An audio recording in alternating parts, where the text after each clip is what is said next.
Halo teman-teman pajak, pada kali ini kami akan membuat tutorial pelaporan SPT tahunan di Cortex.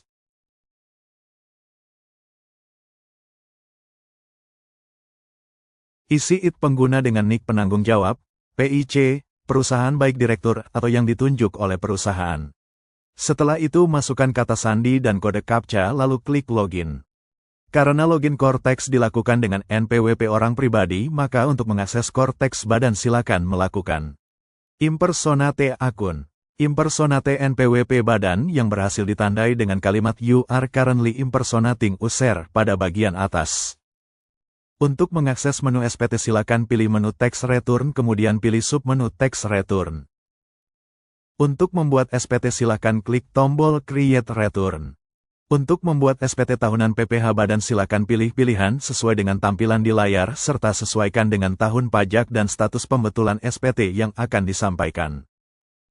SPT yang berhasil dibuat akan muncul pada menu Tax Return Not Submitted, lalu pilih tombol View untuk mengisi SPT. SPT yang telah dibuat akan otomatis terbentuk lampiran induk, lampiran 2, dan lampiran 11B pada CORTEX. Pengisian SPT dimulai dari formulir induk. Lampiran-lampiran laun akan muncul sesuai dengan pilihan yang diisikan di formulir induk. Silakan mengisi bagian B dengan jenis klasifikasi UAH laporan keuangan dan lengkapi dengan informasi detail akuntan publik apabila laporan keuangan diaudit. Selanjutnya, mengisikan bagian C apabila terdapat penghasilan gang masuk dalam skema wajib pajak peredaran bruto tertentu, penghasilan final atau penghasilan yang dikecualikan dari objek pajak apa. Bila tidak ada maka silakan mengisi bagian C seperti tampilan di layar. Kemudian wajib pajak memilih sektor general atau umum di lampiran induk SPT maka silakan berpindah ke lampiran 1A untuk mengisi detail laporan keuangan.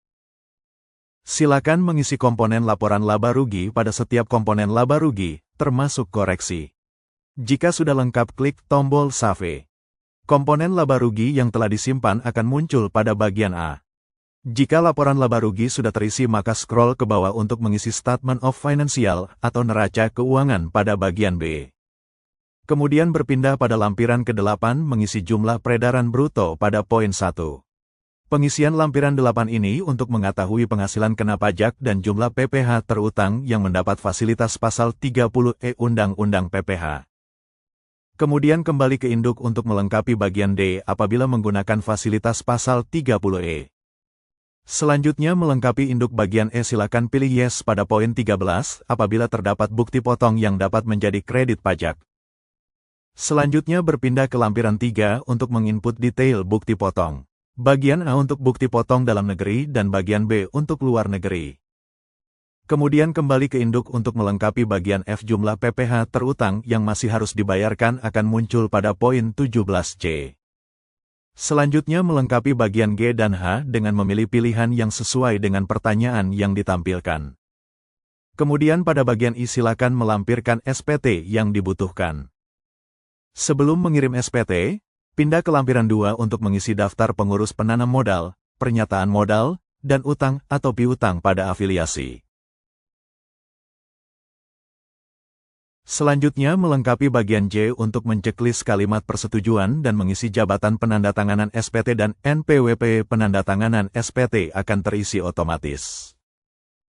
Apabila terdapat saldo deposit maka akan muncul pilihan apakah saldo deposit tersebut akan digunakan atau tidak.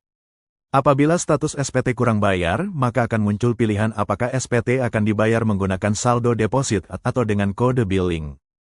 Berikutnya memilih dan mengisi penandatanganan elektronik, kemudian klik tombol Save dan tombol Confirm Sign.